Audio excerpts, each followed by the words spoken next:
Di sini. Ya. Nah, saudara, kita akan masuk ini ya. Kepada orang yang kecil. Ya. Oke. Nah, saudara, saya bacakan ya. Saya ulangi ya, aku bersyukur kepadamu Bapa, Tuhan langit dan bumi, karena semuanya itu kau sembunyikan bagi orang-orang bijak dan orang pandai, tetapi engkau nyatakan kepada orang kecil. Jadi tidak setiap orang yang bijak, orang pandai, orang kaya, orang pinter, jenius, itu menerima rahasia Injil, menerima Injil kerajaan, atau menerima pesan tentang kerajaan ini. Dan hanya kepada orang yang dinyatakan, kepada orang yang kecil. Dan ini adalah satu karakter surgawi, orang kecil. Artinya orang yang sederhana, yang tahu dirinya siapa di hadapan Allah, dia adalah orang yang berdosa, dan itu semuanya ada contoh dalam Alkitab. Ya, ya Bapak, itulah yang berkenan kepadamu. Dan Tuhan Yesus mengatakan, semua yang telah diserahkan Bapak kepadaku, dan tidak ada seorang pun yang mengenal anak selain Bapak, dan tidak seorang pun yang mengenal Bapak selain anak. Dan orang yang kepadanya anak itu berkenan menyatakannya. Jadi anak yang berkenan menyatakannya siapakah Bapa. Marilah kepadaku semua yang letih lesu dan berbeban berat, aku memberi kelegaan kepadamu. Dan seterusnya, Tuhan mengatakan persyaratan masuk kerajaan surga. Ya, dikatakan pikulah kuk yang kupasang, belajarlah daripadaku. Kemudian aku lemah lembut, dan terus Tuhan mengatakan sebab kuk yang kupasang itu enak dan bebanku pun ringan. Ini saya tidak jelaskan. Ya, oke, kita lihat sekarang Matius 13. Ya. Matius 13. Surah Matius 13 ayat yang ke-10. Ya. Demikian. Ini pernah saya jelaskan sedikit ya waktu menjelaskan perumpamaan 4 anak ini. Matius 13 ayat 10. Maka datanglah murid-muridnya dan bertanya kepadanya. Dan bertanya ini kan, mengapa engkau berkata-kata kepada mereka dalam perumpamaan? Kepada mereka ya, bukan kami. Kepada mereka dalam perumpamaan. Perhatikan jawab Yesus. Kepadamu diberi karunia untuk mengetahui rahasia kerajaan surga. Jadi kepadamu diberi karunia, diberi anugerah, diberi pencelikan, diberi pengetahuan yang mengiluminasi, yang membukakan, yang mencelikkan engkau untuk mengetahui rahasia kerajaan surga. Tetapi kepada mereka tidak. Nah, ini stabil dan ini terus-menerus. Dan inilah ajaran Tuhan Yesus. Bahwa orang yang bisa mengerti kerajaan Allah, rahasia kerajaan Allah, dan apa itu kerajaan Allah, siapakah rajanya, bagaimana pemerintahan Allah, bagaimana mereka bisa taat. Saudara, itu semua adalah orang-orang yang Tuhan bukakan, Tuhan nyatakan. Dan yang tidak akan bisa. Ya. Ayat 12. Karena siapa yang mempunyai kepadanya akan diberi sehingga ia berkelimpahan. Tetapi siapa yang tidak mempunyai, apapun yang ada padanya akan diambil daripadanya.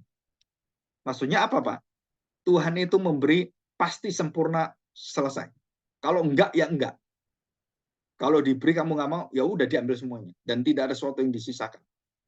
Di dalam kerajaan Allah, itu tuntas. Tidak boleh setengah hati. Ada orang mau melayani Tuhan Yesus, ikut Tuhan Yesus. Terus ditanya, ikutlah aku. Aduh, nggak bisa. Saya belum kawin. Saya belum berbisnis. Saya belum bisa ya mandiri. Saya belum bisa. Saudara, itu adalah alasan-alasan yang jelas dikatakan bahwa itu membuat kamu akhirnya tidak mendapatkan apa-apa. Jadi orang muda yang kaya, kemudian beralasan dan bertanya kepada Tuhan Yesus. Banyak hal pertanyaan. Dan dikatakan, kamu ingin sempurna? Dan Tuhan Yesus katakan, jualah semuanya.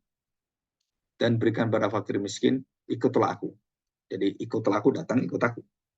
Pemuda ini nggak bisa menjawab. Karena dia tidak mendapatkan pengetahuan yang dinyatakan oleh Tuhan bahwa hartamu itu nggak ada nilainya di hadapan Allah. Nilai daripada kerajaan surga itu seperti biji sawi itu, harta terpendam itu, dan itu ada di dalam diri Kristus. Dan pusatnya ada pada Kristus. Jika kamu nggak mau melepaskan sesuatu yang kamu paling cintai apapun, dan kamu ngerti pengetahuan ini dan rahasia pengetahuan ini, dan kamu tahu bahwa Kristus hartamu satu-satunya dan kemuliaan satu-satunya, dan kamu harus lepaskan semua itu. Kalau kamu pegang itu, kamu binasa. Kamu harus lepaskan yang membinasakan engkau. Jadi tidak ada dua tuan dalam hidupmu. Dan ini rahasia kerajaan Allah, pengetahuan kerajaan Allah. Ini kuncinya. Pengetahuan, mengetahui rahasia. Jadi rahasia itu bisa dibuka kuncinya. Jadi kalau kita punya kunci buka itu apa? Pengetahuan. Pengetahuan tentang apa? Tentang siapakah Kristus yang tersembunyi dalam perjanjian lama, yang sekarang dinyatakan, dan apa yang dia akan nyatakan, dia kerjakan. Nah, itu yang akan membentuk dan mendirikan dan meresmikan kerajaan yang baru. Kerajaan yang dirindukan oleh Bapa, kerajaan yang kekal, yang akan berdiri di atas bumi selama-lamanya, sampai selama-lamanya. Dikatakan di situ kan? Maka dikatakan Tuhan Yesus demikian. Ayat 13. Matius 13 ayat 13. Ingat ya, 13. Itulah sebabnya aku berkata-kata dalam perumpamaan. Ya, dalam perumpamaan. Kepada mereka. Untuk apa? Ada satu misi Tuhan. Ada mengapa ngajar dengan perumpamaan? Ya, mereka itu yang nggak dibukakan, mereka dengar-dengar, mereka nggak tahu. Mereka melihat-melihat, mereka buta. Jadi hanya mereka yang mengerti, yang seperti kamu, yang dianugerahi, yang dibukakan, yang dinyatakan, kamu ngerti. Mereka nggak ngerti. Bukan hanya nggak ngerti ya, mereka tanpa keras hati, mereka memusuhi kerajaan Allah, mereka melawan kerajaan Allah, mereka melawan dengan kekuatan kerajaan kegelapan mereka, dengan kekuatan dosanya, mereka melawan dengan semua perbuatan-perbuatan kelicikan-kelicikan, dan kerajaan kegelapan itu terus menghantam kerajaan yang terang, tapi nggak bisa. Karena terang itu tidak bisa mengalahkan gelap. Itulah sebabnya aku berkatakan dalam perumpamaan kepada mereka. Karena, kenapa dalam perumpamaan? Ada tujuannya. Karena sekalipun melihat, mereka tidak melihat, dan sekalipun mendengar, mereka tidak mendengar, dan tidak mengerti. Maka genaplah yang dinubuatkan Yesaya yang berbunyi. Kamu akan mendengar dan mendengar, namun tidak mengerti. Kamu akan melihat dan melihat, namun tidak menanggap. Sebab hati bangsa ini, jadi perumpamaan itu menyatakan apa? Menyatakan betapa mulianya Allah, motivasi Allah, kasih Allah, kemurahan Allah, dan begitu sabarnya Allah. Dia menyatakan dalam perumpamaan, dan dia menyindir orang Israel, kemudian menusuk hatinya dengan perumpamaan yang begitu jelas. Dan cerita-cerita perumpamaan itu cerita-cerita hampir sehari-hari mereka dengar. Dan itu ada parable-nya, ada gambaran-gambarannya, ada metafornya. Dan begitu mereka mendengarkan, mereka sakit hati, mereka tertusuk, dan mereka tidak bertobat. Tapi mereka semakin menebal hatinya. Kapan? Menebal hatinya. Dan inilah rahasia kerajaan. Mereka tidak mendapatkan pengetahuan hidup baru itu. Kerajaan Allah. Dan mereka terkunci pikirannya. Kita terbuka, mereka terkunci. Dan mereka terkunci pikiran itu, mulutnya, hatinya, matanya, pikirannya, terus kemudian diikat. Untuk apa? Melawan Kristus. Dan akhirnya membinasakan pembunuh Kristus. Ya, dikatakan sebab hati bangsa ini telah menebal dan telinganya berat mendengar dan matanya melekat tertutup. Kayak orang ngantuk itu. Banyak orang kalau firman Tuhan kan ngantuk di gereja. Itu kayak ilustrasi di sini. Ya. Jadi waktu gereja itu jam tidur, apalagi khotbah, itu jam tidur, banyak orang ngantuk. Mungkin kecapean, mungkin punya penyakit diabetes gitu kan, banyak lain. Tapi orang-orang yang mengerti dan mengetahui kerajaan Allah waktu mendengarkan firman Tuhan, itu mata rohani hatinya, pikirannya itu haus. Dan begitu ingin seperti sungai, dan jiwaku rindu akan engkau. Ya, seperti rusa jiwa rindu akan engkau. Dan itu bayangan-bayangan yang luar biasa. Ya, saya itu kalau dengar firman Tuhan, orang dengar itu betul-betul serius. Kenapa? Karena saya mendapatkan satu kekuatan hidup dari firman yang kekal itu. Dan dikatakan telinganya tertutup berat, ya, matanya melekat tertutup, jangan mereka melihat dengan matanya dan mendengar dengan telinganya dan mengerti dengan hatinya, lalu berbalik. Berbalik itu artinya apa? Metanoia, perubahan, ya. Indonesia mau diadakan perubahan, berbalik, dikatakan berbalik sehingga aku menyembuhkan mereka. Jadi siapa yang membuat mereka hatinya tebal, mereka tidak bisa melihat, mereka buta, mereka melihat tapi tidak melihat, mereka mendengar tapi keras kepala, telinganya udah tertutup, matanya berat dan semuanya. Siapa yang membuat mereka seperti itu? Dan apa cara Tuhan sehingga mereka tidak bisa matanya melihat, telinganya mendengar, hatinya menerima? Saudara, itu karena rahasia kerajaan Allah yang dinyatakan dalam khotbah Tuhan Yesus, pengajaran perumpamaan. Jadi kalau saya mengajar perumpamaan, maka orang-orang Kristen, orang-orang di gereja yang betul-betul percaya hatinya pada Kristus, itu menerima dengan baik. Tapi orang-orang yang berdosa, perumpamaan itu menjadi satu clue bagi setan untuk apa? Untuk membela diri, untuk menuduh orang. Banyak orang dengan perumpamaan, itu membandingkan dengan orang lain, membandingkan dengan dirinya, membandingkan dengan apapun, tapi mereka lupa bahwa itu adalah satu anugerah Tuhan yang bisa menutup pintu hatimu dan membuka pintu hatimu. Kalau kamu rendah hati, oh ya, saya seperti itu. Saya seperti anak yang bungsu, Pak. Saya seperti anak yang sulung. Di dalam kesombongan kami, di dalam berkat-berkat Tuhan, saya seperti anak bungsu. Di dalam dosa kami, di dalam keterpurukan kami, kemiskinan kami jahat dengan Tuhan, kami memberontak dengan Tuhan, kami ingat kebaikan Tuhan, dan kami meninggalkan Tuhan. Nah, saudara menempatkan diri. Waktu kita mengerti kerajaan Allah, pengetahuan itu, bukan saudara kemudian, oh ini cocok untuk bapak ini, oh ini cocok untuk anak ini, oh ini cocok untuk orang ini cocok untuk musuh saya. Saudara, bukan seperti itu. Kita tidak mengerti kerajaan surga, kerajaan Allah. Rahasianya apa? Mengerti apa yang berkenan kepada Tuhan. Dan dikatakan di sini, ayat 16. Matius 13 ayat 16. Tetapi berbahagialah matamu karena melihat dan telingamu karena mendengar. Ya, ini sama dengan Lukas 10 ayat 23 dan 24. Berbahagialah mata yang melihat apa yang kamu lihat. Karena aku berkata kepadamu, banyak nabi dan raja ingin melihat apa yang kamu lihat. Nabi-nabi raja-raja termasuk Nebukadnezar, Belshazzar, Darius, semua itu. Daud, Salomo, merindukan, ingin melihat itu. Yesus yang menggenapi semuanya itu. Kemuliaannya. Tetapi tidak melihatnya dan tidak mengenanya dan mendengar apa yang kamu dengar tetapi tidak bisa mendengarnya. Sebab aku berkata kepadamu, sesungguhnya banyak nabi dan orang benar ingin melihat apa yang kamu lihat, tetapi tidak melihatnya, dan ingin mendengar apa yang kamu dengar, tetapi tidak mendengarnya. Karena itu dengarlah arti perumpamaan penabur ini. Saudara, satu-satunya kunci dalam Matius. Matius ini menempatkan perumpamaan penabur sebagai penyingkap ya, hati yang membatu dan mengapa Tuhan membuat mereka berat seperti itu dan tertutup. Dan seluruh mata hati dan seluruh pikirannya, pengenalannya, pengetahuannya tentang Allah itu kemudian tidak bisa keluar dan kegelapan. Nggak bisa dijelikan. Dan di sini dikatakan,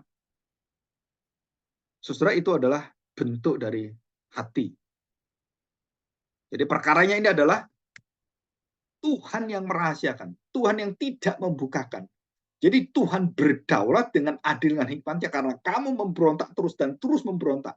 Aku memelihara engkau membelakangnya aku terus memberikan kamu berkat, memberikan makanan, memberikan pemeliharaan, dan dari turunan ke turunan, aku tidak bosan-bosannya. Aku sudah berjanji pada Abraham, Ishak dan Yakub. Akulah Allah Abraham, Allah Ishak dan Yakub. Akulah Allah Israel, 12 suku Israel. Akulah Allah orang-orang Israel semuanya. Aku pelihara engkau. Dan terus orang Israel itu melawan Tuhan, membantah Tuhan, memberontak pada Tuhan, terus bersungut-sungut, berkeluh kesah.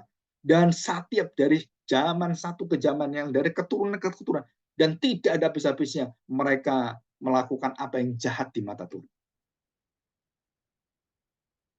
Saudara, kenapa Tuhan biarkan ini? Dan itu terjadi ribuan tahun. Dan ribuan turunan-turunan anak cucu cici terus sana. Kenapa Tuhan menunggu itu, menantikan itu sampai akhirnya Tuhan kemudian mengalihkan dari membuka jalur baru dengan apa? Dengan login, tahu login ya, login. Dengan password yang baru. Dan kamu kalau mau masuk, ini passwordnya. Loginnya apa? Ya, kunci rahasia kerajaan apa? Yang bisa membuka itu apa? Saudara, semua loginnya adalah di dalam nama satu manusia dan tidak ada manusia yang lain yang bisa memasukkan engkau dalam kerajaan Allah. Dan kamu harus dilahirbarukan. Kamu harus mati bersama dengan dia, bangkit bersama dengan dia. Dan siapakah dia? Tidak ada nama lain selain nama Yesus Kristus yang bisa menyelamatkan engkau. Inilah rahasia yang dirahasiakan Tuhan. Jadi hati bangsa Israel sampai hari ini, orang-orang Israel itu membenci Yesus, membenci Mesias yang mereka rindukan, yang sudah datang mereka tolak, mereka buang, dan mereka musuh sampai hari ini. Sudah lewat 2000 tahun, mereka masih membenci Tuhan Yesus. Dan bukan hanya membenci Tuhan Yesus, membenci orang-orang Kristen. Jadi kalau orang Kristen ke Israel ke sana terus kita sembahyang memperingati Kristus, mereka tuh bencinya luar biasa. Mereka katakan ini bukannya sekte, ini kesesatan yang sesat. Orang-orang Kristen itu nggak ngerti bahwa mereka sedang menyembah berhala yang sangat menjijikan. Yaitu siapa? Yesus Kristus, Mesias palsu. Bagi mereka, Mesias kita itu palsu. Saudara. Mereka menunggu Mesias yang baru. Dan disinilah rahasia itu harus diakses dengan satu cara. Ya, dengan satu cara apa? Dan bangsa Israel berkali-kali Tuhan katakan, dengarlah hai Israel, dengarlah Tuhan Allahmu. Dan itu waktu mereka jatuh dalam dosa, Tuhan minta dengarlah, dengarlah, dengarlah. Dan lihatlah aku yang memelihara engkau. Lihatlah aku yang menjamin engkau. Aku memberkati engkau berkelimpahan dan tidak ada kerajaan ataupun musuh-musuhmu yang bisa mengalahkan engkau. Dan Tuhan terus menjaga Israel, memelihara, memberkati Israel. Tapi apa yang terjadi? Bangsa Israel semakin membatu, tegar tengkuk. Dan mereka semakin tidak mau percaya pada Tuhan. Dan sampai hari ini, dunia itu dikuasai oleh orang Israel secara pengetahuan, teknologi, dan semuanya. Tapi apakah mereka mempersembahkan itu pada Tuhan? Ya, kepada Tuhan yang palsu. Mereka mengharapkan Mesias yang palsu. Nah, saudara, kita belajar sekarang rahasia. Ya. Nah, saudara, di sini kita melihat ada beberapa hal penting tentang rahasia. Semoga ini kita bisa selesaikan. Ya. Yang pertama, saudara, rahasia itu adalah bagaimana saya bisa masuk, mengakses atau login ke dalam seluruh dunia yang baru kerajaan Allah ini. Dan Tuhan Yesus mengajarkan bertobatlah, kerajaan Allah sudah dekat. Jadi pintu kita masuk adalah hidup kita, hati kita harus di-login yang baru. Harus dibukakan satu rumusan password yang baru. Supaya kita bisa membuka seluruh program-program yang Tuhan berikan pada kita dan kita bisa menghidupi di dalamnya. Nah, itu istilah saya. Mungkin kita lebih bisa mengenal istilah login, ya, password dan semuanya. Mungkin anak-anak muda lebih bisa nangkep ini. Nah, saudara, yang pertama, ada kepingan, ada bagian-bagian rahasia itu yang akan dibukakan oleh Tuhan menuju kepada masa depan, dan Tuhan bukakan itu. Ya. Dan kemudian di waktu-waktu yang Tuhan tentukan, nubuatan ini atau rahasia ini yang tersembunyi ini akhirnya terbuka. Dan itu merupakan satu tahapan, ya, tahapan. Oh, ini masih A, ini kepingan satu, kepingan. Dan itu membentuk semakin jalan, semakin kejadian digenapi, kita semakin mengerti, semakin benar. Nah, itu kepingan-kepingan atau parsial ini saudara menuju kepada yang nanti penggenapannya. Nah, ini proses sebenarnya dalam perjanjian baru. Untuk kepenuhan rahasia yang dibukakan, Tuhan hanya menyatakan kepada orang-orang tertentu. Orang tertentu dalam perjanjian lama, ya. Dan di dalam perjanjian baru, dengar saudara, ini penting. Dalam perjanjian baru, Tuhan sudah menyatakan the fuller of the secret of the mystery of kingdom of God. Apa itu? Yaitu firman Allah. Nah, saudara, kalau saudara ingat Yeremia dan Yohanes, Rasul Yohanes, diminta oleh Tuhan untuk memakan kitab itu. Jadi firman Tuhan yang ditulis yang kitab disuruh makan mereka. Dan waktu mereka makan, mereka merasakan begitu manisnya kitab ini, firman ini. Dan waktu masuk ke dalam tubuh mereka, dalam perut mereka, terasa begitu pahit. Itu maksudnya apa? Jadi saudara, kita harus tahu bahwa seseorang yang mengerti kerajaan Allah itu dibagi dua oleh Tuhan. Yang satu, mengerti melalui anugerah, membawa dia dalam pertobatan, dan kemudian hatinya dilembutkan menerima Kristus. Dan dia menantikan penyingkapan rahasia-rahasia yang baru. Ya, yang baru yang dia dalam ketaatan. Dan yang satunya, setiap kejadian itu, setiap peristiwa membuat mereka semakin membatu, semakin keras. Dan mereka menolak. Jadi Tuhan memberkati mereka, bukan melembutkan hati mereka, membuat mereka bebal. Ya. Dan itu agak aneh memang. Jadi Tuhan tidak membuat kita itu jadi orang-orang bebal karena kekayaan, karena kemiskinan dan semuanya. Bukan. Tapi karena berkat Tuhan yang begitu besar, membuat bangsa Israel bebal. Tegar, tengkuk, keras kepala, hatinya kayak gitu kan. Itu di situ. Jadi seluruh daripada kejadian yang ada membawa orang-orang itu akan menerima dan dipisahkan. Jadi perumpamaan itu memisahkan. Siapakah gadis bijaksana, siapa gadis bodoh? Siapakah yang punya hati yang berakar pada Tuhan, dan siapakah yang punya hati yang kemudian dibuang, hati yang kemudian di tanah-tanah yang kemudian banyak batu-batunya, di semak-semak belukar, dan bermacam-macam seperti itu. Dan ada perumpamaannya. Tapi hati yang diterima oleh Tuhan, itu hati yang satu macam ini. Dan saudara, itu terjadi seleksi, penghakiman, pengadilan Tuhan. Di masa mendatang, perumpamaan ini akan membawa kita ke dalam penghakiman Allah, dan kita akan dihakimi, diadili Tuhan. Dan disitulah kita tahu siapakah kita sebenarnya. Nah, dari rahasia kerajaan Allah itu, kita tahu bahwa kita akan mendapatkan hidup yang berkelimpahan dalam kerajaan surga itu karena saya memiliki kuncinya. Saya memiliki Kristus, saya memiliki kerajaan yang sesungguhnya. Pengetahuan buat saya bisa mengenal rahasia ini.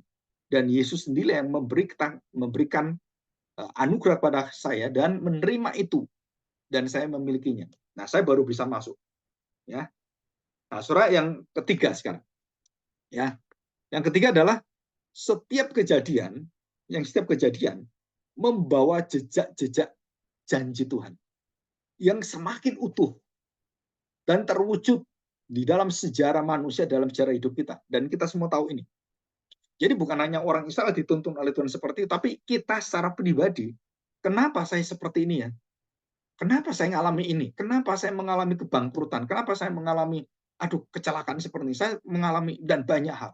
Setelah kita ingat kepada Yusuf, seluruh kejadian yang begitu negatif yang terjadi pada hidupnya, dia tahu dia sedang dikerjakan dan sedang dibajak oleh Tuhan, sedang dibentuk oleh Tuhan, sedang di molding ya. Jadi seperti orang itu tanah liat yang kemudian ditekan, kemudian dipijat, kemudian ditusuk, dan matanya ditusuk pakai yang scalping itu, kemudian dimasukkan dan membentuk. Itu betul-betul rasanya sakitnya luar biasa, dan saudara, itu pembentukan Tuhan itu luar biasa. Dan kemudian ada kematian, ada perpisahan, ada kebangkrutan, ada kebodohan, dan sepanjang hidup kita itu jalan seperti Yusuf mengalami itu. Dan kalau kita lihat, Yusuf tidak pernah mengalami sesuatu yang baik sejak dia menyatakan diri. Visi dari Tuhan, visi kerajaan Allah itu dia terlihat. Ya, Yusuf dan Daniel itu mirip. Yusuf melihat misi itu. Dia tahu bahwa Tuhan sedang memelihara satu kerajaan yang nanti akan dibangun oleh Tuhan. Satu umat yang sedang dididik oleh Tuhan. Dan dia mengalami apa yang diizinkan Tuhan. Supaya apa? Dengan hidupnya Yusuf, bangsa Israel akan dipelihara oleh Tuhan. Bayangkan, saudara. Yang berbuat dosa banyaknya luar biasa. Yang mengkhianati dia banyak sekali. Tukang minuman, tukang juru minuman, dan orang-orang seperti istri Potifar. Dia berbuat baik pada orang, dia menerima air susu dibalas air tuba. Ini lagi rame ini ya di Indonesia politik ini. Politik air susu dibalas air tuba, maling kundang dan semuanya. Saudara bayangkan selama hidupnya Yusuf berpuluh-puluh tahun dari kesulitan, kesusahan, dan penganiayaan menuju semua sama. Kekecewaan, dan masuk penjara, di penjara, terus aja. Nah, saudara, kalau kita lihat, kenapa dia bisa mengatakan bahwa Allah sedang memelihara satu bangsa besar. Dengan aku memimpin sebelum kamu, Tuhan memimpin aku ke sini, itu ada maksud Tuhan. Di luar daripada dosa-dosamu, di luar daripada saya mengalami kesulitan-kesulitan, kita harus memandang ada tangan Tuhan, ada kuasa Tuhan, ada kebaikan dan kedaulatan Tuhan yang menjaga kita dan membuat kita akhirnya mengalami ini semuanya.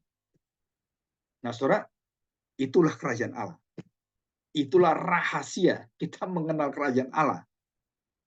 Jadi kita bukan hanya mengharapkan Tuhan waktu-waktu yang senang seperti Israel. Mana ini minumnya? Mana ini makannya? Saya nggak pernah makan daging. Kenapa saya nggak bisa gini? Saya nggak punya mobil. Kenapa Tuhan nggak beri saya mobil?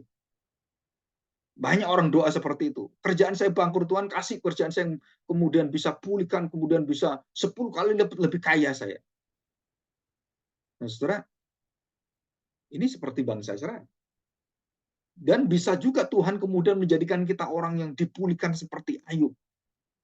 Dalam seluruh penderitaannya disehatkan kembali, anaknya dikembalikan 10 anak, kemudian lahir lagi, kekayaannya lebih hebat lagi, dan dipulihkan semuanya. Ya, bisa nggak? Bisa. Tetapi itu bukan nilainya. Nilainya adalah dia sudah mengenal siapakah Allah. Kemudian kerajaan Allah kamu cari lebih dulu, semuanya ditambahkan padamu. Ya, seek ye first the kingdom of God.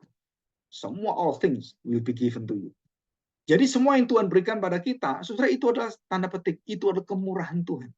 Itu bukan tujuan kita. Kekayaan, kehormatan dunia, saudara, itu bukan tujuan kita. Tujuan kita adalah jangan sampai nama kita, kehidupan kita tidak tertulis dalam kerajaan surga. Kita tidak bertobat, kita tidak mendapatkan perkenan dari Tuhan dan kunci kerajaan surga itu. Saudara, apapun yang kita miliki, kita dalam kematian rohani. Ya. Dan kita bersyukur jika kita hari ini bisa terima ini. Oke.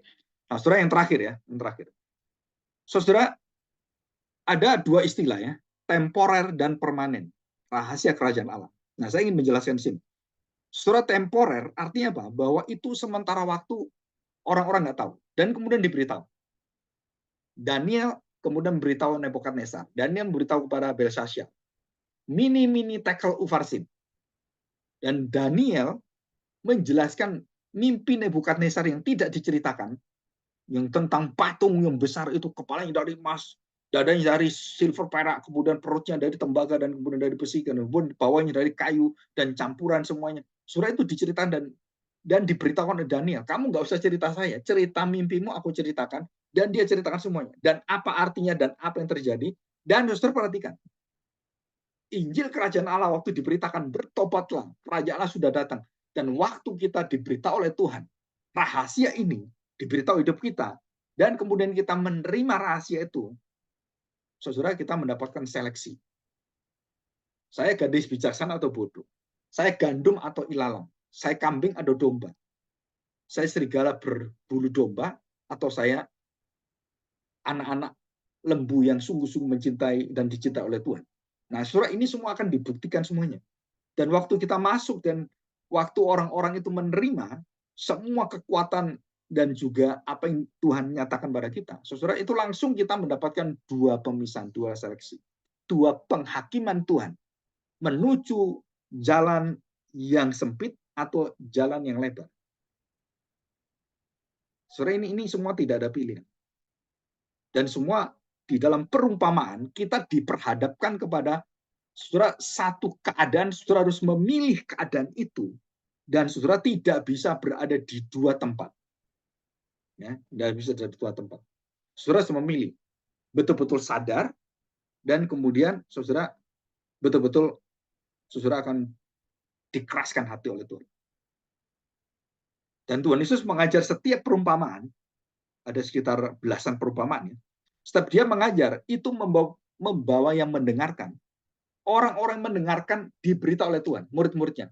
Karena kamu sudah mendapatkan anugerah dan aku membukakan pada kamu. Kamu tahu. Tapi yang tidak tahu gimana? Yang tidak tahu bagaimana sikap mereka. Sikap mereka adalah memusuhi, mereka kemudian mempertahankan diri dan semua yang berada dalam dirinya, dan mereka kemudian mengeluarkan seluruh daripada dosa-dosa itu dalam perbuatan-perbuatan dan kemudian menuju kepada maut. Itu tujuan perumpamaan. Jadi temporer karena dia disembunyikan sementara waktu dan diberikan kepada orang-orang percaya yang akhirnya dia percaya dan orang-orang yang akhirnya tidak bisa percaya. Itu kan yang tidak bisa percaya. Ini yang pertama, temporer yang pertama. Jadi yang bisa percaya dan orang-orang yang belum percaya. Nah, Saudara, ini yang pertama adalah penyingkapan saya menerima atau tidak menerima. Dan yang kedua, di dalam diri orang-orang seperti nabi-nabi, itu juga mengalami temporer di dalam suara kenabian, prophecy. Ya, temporer in prophecy. Jadi nabi-nabi semuanya, dia memberitakan yang akan datang, akan terjadi peristiwa yang dialami oleh orang Israel. Nebukadnezar, terjadi peristiwa ini. Dan kalau kamu tidak bertobat, Nebukadnezar, Tuhan binasakan kamu. Jelas, Saudara. Tuhan binasakan kamu. Tuhan jadikan kamu seperti binatang. Kamu sadar akhirnya. Wah, begitu sadar, Nebukadnezar kemudian mengangkat Daniel menjadi orang yang kedua. Ya, Nebukadnezar itu. Dan dia kemudian bersyukur dia tidak mati, kemudian dia dipulihkan kerajaan, dipulihkan kekuasaan tambah besar sekali, dan diberkati oleh Tuhan kekuasaan, kekayaan, kejayaan, hormat, wah besar. Nebukadnezar. Tetapi waktu dia mau akhir hidupnya, dia lupa dan dia menganggap dirinya dan dia mengangkat akulah Allah dan tidak ada lain selain aku. Dan pada saat Nebukadnezar seperti itu, langsung ditampar Tuhan, langsung mati. Nah, saudara ngerti maksudnya? Jadi waktu rahasia kerajaan Allah diberitakan, masa hidup kita diberitakan, masa hidup dari Nebukadnezar diberitakan oleh Daniel, oleh firman Tuhan, oleh Tuhan sendiri. Saudara, itu harus kita tahu jelas, bertobat atau enggak ini Daniel. Karena isi kerajaan Allah, berita kerajaan Allah adalah bertobatlah. Saya tanya, Daniel memberitakan kepada Nebukadnezar, sadar nggak? Sadar. Nyesel nggak? Nyesel. Bertobat nggak? Tanda petik, sepertinya bertobat. Tetapi pada akhir hidupnya, Nebukadnezar lupa diri. Kekuasaan yang besar yang diberi Tuhan itu, akhirnya dia menyembah ilah di dalam dirinya sendiri. Dan dia mengangkat dan kemudian mendirikan patung yang besar, yaitu dirinya, kerajaannya. Dan Tuhan katakan, aku akan binasakan kamu. Aku berikan kepada kerajaan Media dan Persia. Tuhan sudah sediakan, Tuhan membangkitkan Media dan Persia untuk menghantam Nebukadnezar. Tapi Nebukadnezar matinya bukan karena Media dan Persia. Nebukadnezar matinya karena penghakiman Allah, pengadilan Allah, dan dimurkai oleh Allah. Itu esensi akhir dari perumpamaan Tuhan Yesus adalah kamu sedang akan mengalami penghakiman ilahi, apakah kamu terbuat dari emas, perak, atau kayu. Dan kemudian Tuhan bakar kamu. Nah, saudara, di sini kita melihat. Jadi, waktu setiap temporer itu, nabi-nabi yang nubuatan temporer, dia bisa melihat sebagian dan terjadi sebagian, dan masih belum terjadi. Nah, itu nabi. Tuhan memberikan sebatas, dia mengatakan yang disebut sebagai double prophecy. Profesi yang akan terungkap, ya, discover, dan profesi yang ongoing discover. Masih dalam perjalanan. Dan nabi itu bisa mengimaninya karena dia melihat dengan imannya.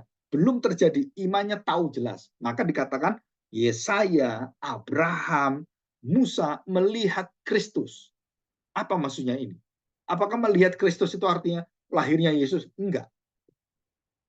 Karena mereka enggak bisa lihat itu. Tetapi waktu mereka menubuatkan itu dan mereka mati dan masuk dalam alam kekekalan, mereka bisa melihat itu semuanya dengan jelas. Peristiwa-peristiwa itu semua diberitakan pada kita. Orang-orang dalam perjalanan semua akan melihat ini semuanya. Dan itulah kuasa Tuhan. Jadi para nabi, imam itu diberi double prophecy. Ya, 2D prophecy dan digenapi ya, yang digenapi, dan kemudian masih ada yang belum terjadi. Dan 4 kerajaan itu, Daniel juga nggak tahu, dia nggak ikut zaman kemudian sampai seterusnya, enggak. Dia hanya ikut 3 raja, Nebukadnezar, Belshazzar, dan Darius. 3 raja dalam 3 macam masa dan 2 kerajaan besar. Ya, Darius itu, dan sangat cinta dengan Daniel. Nanti saudara lihat Daniel pasal 6 ya, pasal 6, pasal 7. Hubungan Darius dengan Daniel sangat dekat sekali. Nah, saudara, di sini kita melihat bahwa yang temporer dan yang sementara. Jadi sementara apa? Sementara Tuhan menantikan pertobatan, Tuhan memberikan hati kepada orang-orang yang percaya, tercelikkan, mereka kemudian percaya. Hatinya lembut, ikut Tuhan masuk kerajaan Allah. Yang tidak mengeras hatinya di dalam kegelapan melawan Tuhan, dan semakin hatinya itu menebal. Ya, jadi mereka nggak bisa lihat lagi. Nah, temporer. Dan ini ditutup ya. Tapi kita orang percaya yang dulu nggak lihat sekarang lihat. Itu temporer, ya, temporer. Tapi yang ini diberitahu oleh Tuhan dan diberitahukan semua, diberkati, mereka tetap buta. Orang buta menuntut orang buta, ya. Mereka bisa sementara waktu ngerti. Oh ya, tapi nggak ngerti lagi. Firaun juga sama. Dibukakan kuasa Tuhan, yang ngerti, ya udahlah, pergilah kamu. Begitu orang yang pergi, kemudian mikir-mikir lagi, oh nggak bisa, saya nggak mau. Kamu adalah budak saya. Datang lagi sampai 10 kali. 10 kali hati yang diuji oleh Tuhan dengan kelembutan Tuhan, kesempatan, pertobatan. Fir'aun, Nebukadnezar, Belshazzar tidak bertobat. Dan Tuhan binasakan. Nah, kita di mana? Kita berada di mana? Nah, kunci kerajaan yang kita bisa melihat, oh Tuhan, betul, bertobatlah. Kalau tidak, binasalah. Celakalah, binasalah. Setelah itu bertobatlah. Lawannya apa? Binasalah, celakalah kamu. Dan itulah suara Tuhan Yesus. Ya, kita bersyukur hari ini dan kita lihat ya. Saya bacakan dalam Wahyu 10 sebagai penutup ya. Hari Minggu saya mungkin menyindir ini sedikit ya tentang kitab Wahyu. Wahyu yang 10 ayat yang ke-7. Ya, demikian firman Tuhan. Tetapi pada waktu bunyi sangkakala dari malaikat yang ke-7, yaitu apabila ia meniup sangkakalanya, maka akan genaplah. Nah, dikatakan saudara, akan genaplah. Nah, ini adalah kegenapan dari seluruh rencana Tuhan yang dinubuatkan oleh para nabi. Baik Daniel, baik Yesaya, baik Yeremia, terus ke depan sampai kemudian apa yang dilihat oleh Musa, apa yang dilihat oleh Abraham, apa yang dilihat oleh Adam, Nabi Nuh, dan semua melihat ke sana. Dikatakan demikian, maka akan genaplah keputusan rahasia Allah. Seperti yang telah ia beritakan kepada hamba-hambanya, yaitu para nabi. Jadi saudara, ada yang permanen ditutup oleh Tuhan, dan kemudian dibukakan. Yang temporer, saudara tahu, oh ya ini hari ini tahu, hari ini tahu, hari ini tahu. Dan kedepannya kita nggak tahu. Yang permanen ada 2. Jadi yang pertama permanen apa? Nanti akhir zaman akan dibukakan, itu permanen. Ya. Dan yang terakhir adalah yang tetap tidak Tuhan bukakan. Apa itu? Dan tidak boleh kita tahu. Kapan hari akhir perjanjian daripada hari akhir daripada dunia ini? Eskaton. Saudara, tidak ada satu orang tua yang tahu, hanya Bapa. Dan itu permanently secret in Father. Dan anak pun tidak bukakan itu. Hanya Bapa yang tahu. Di dalam ketaatan. Jadi dia nanti ini sudah di setting, sudah direncanakan waktunya kapan. Sudah tahu semuanya. Bapak sudah merancang semua. Anak semuanya akan taat pada Bapak. Dan anak tidak boleh beritahukan pada kita, dia taat. Dan dia lakukan. Nah, saudara, banyak hal-hal yang kita tahu bahwa permanen secret daripada kerajaan Allah atau kehendak Allah atau rencana Allah, ketetapan Allah. Saudara, itu ada dalam diri Allah untuk menyatakan satu keagungan, keajaiban, kemahatauan dan semuanya, sehingga kita terus melihat bahwa Allah yang tak terselami. Dan itulah rahasianya dalam Yohanes pasal 11. Tak terselami, betapa dalamnya hati Allah. Dan saudara, di situ termasuk apa? Rahasia-rahasia dalam diri Allah yang hanya diketahui oleh rahasia itu siapa yang mengetahui? Hanya Roh Allah yang mengetahui rahasia itu, dan kita nggak boleh tahu. Ya, kita bersyukur hari ini, kita mohon pertolongan Tuhan, dan kita tutup ya dalam doa.